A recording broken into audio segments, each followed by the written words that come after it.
Yo, what's good YouTube? It's your boy Akie, checking in here with another video. In this video, I want to bring you guys another case study, a deal story, just because I find these are the most useful videos that I have ever come across in terms of making them, as well as listening to other investors' deal stories out there in the real estate investing world. So this is going to be a deal story that is a little bit of a smaller deal, $12,500, and this was a deal in Springfield, Ohio. So Springfield, Ohio is a little city pretty close to Columbus, Ohio, if I remember correctly, and I found this deal through PPC. PPC, if you don't know, PPC is something that you can literally put dollars in and expect influx of leads. Now, the downside of these leads are that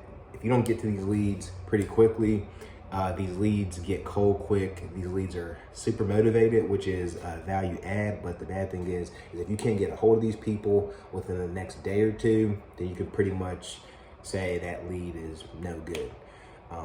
Obviously, that's not the case for every single lead in your database, but the majority of them are doing a quick Google search because they want a result fairly quickly. So this deal I want to talk about is a deal that had a ton of issues, a ton of different situations where I find that 90% of wholesale deals, 90% of deep discount deals are going to fit inside of some of the problems with this deal story. So I say all that to say, just see where you see yourself in this deal story, see where you see different problems that you have come across in this deal story, and take whatever value you can out of this. So if you haven't already, go ahead and subscribe below, hit the like button if you can, and let's get on with the deal story. And keep in mind here, I didn't mention that this seller had no idea how to do DocuSign, so I also had to send somebody over there, mobile notary actually, to have her sign the initial agreement as well as take pictures because she had no idea how to send simple photos of the property. So pretty interesting to see, you know, what other people do in different situations. Obviously, you don't want to become that investor that is solving hella problems for people that is making no money. I know a hell of a lot of investors that do what I call charity work, which means you're doing all this work, you're providing so much value, and you end up on the back end not being able to make a profit. So you pay for this marketing, if you have employees, and time over time, you know, you get squeezed on the back end with a buyer, or you pay too much with a seller. I'll say this over and over and over and over again. It doesn't make sense for you to be doing marketing, to be, you know, investing time, which you'll never get time back, right? With these different deals, if it's not going to come out on the back end profitable. So I say all that to say, make sure that you're obviously being ethical in the business, but you're also providing value. But at the same time, you want to make a profit. If you don't make a profit, then it makes no sense for you to be doing the deal. So with this deal in particular, this seller was in a situation where she actually inherited this property, was living in this property, and this is actually a condo.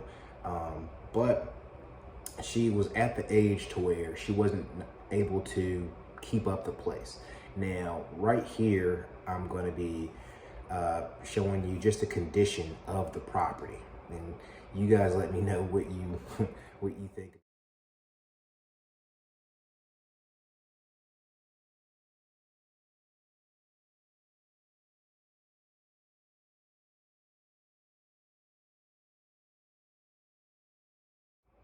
You never want to see anybody living in a situation like this.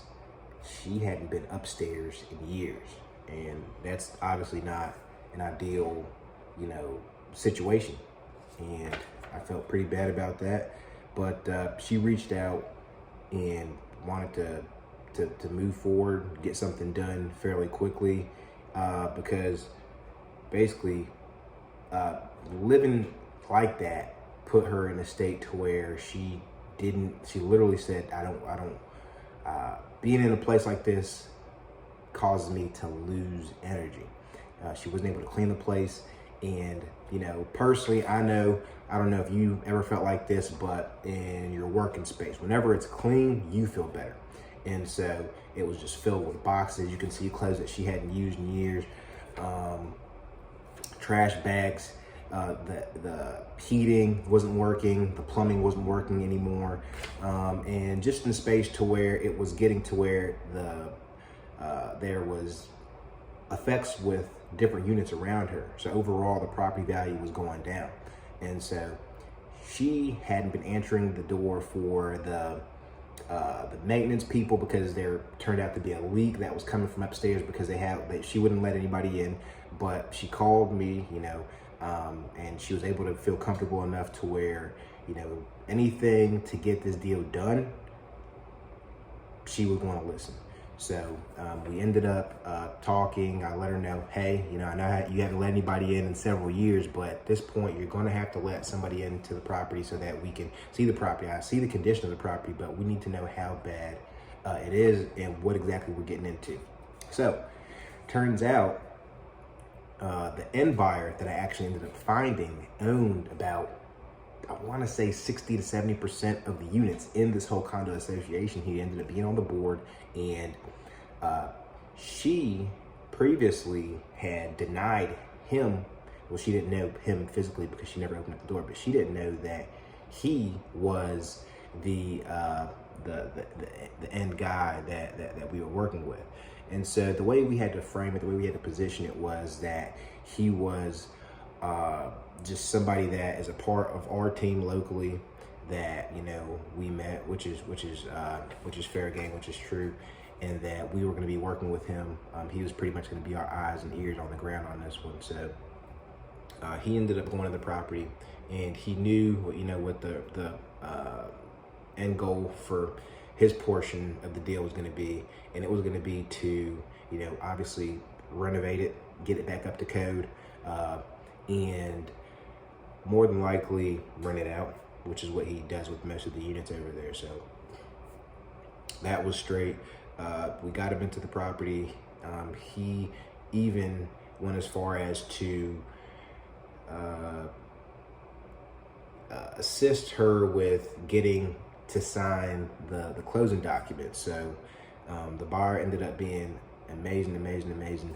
So different problems did come up in terms of not being able to get her out of the property on time.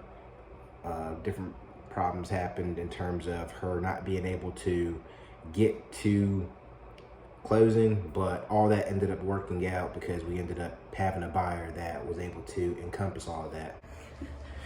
We even had to help her facilitate a new place to live after she ended up getting her money and leaving. So just a lot of problems that were solved here, not to mention that she didn't have any access to internet initially, so we had to send a notary out to actually get her to sign the original agreement.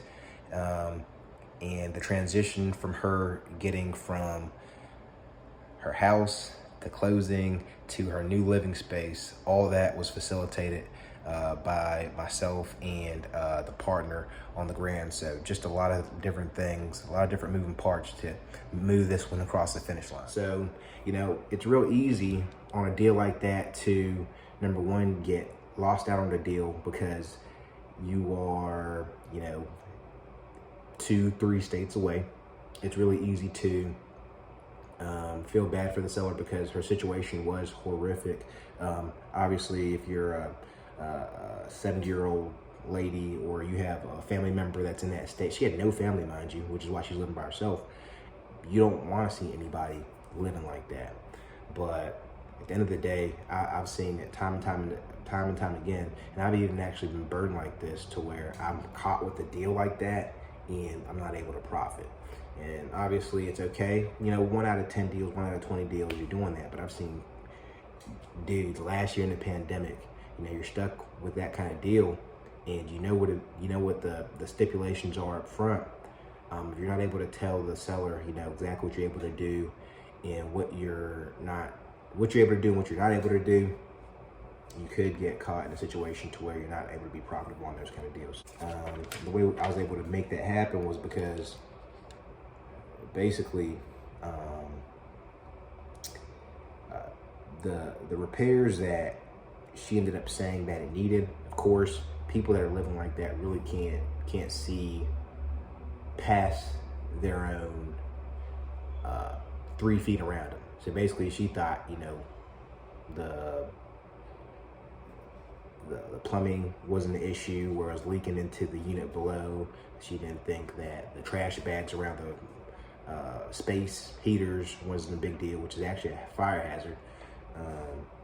But you know, we've all been there. We all can't see the issues that are around us, especially just being in the state that they're in. You know, sellers are motivated.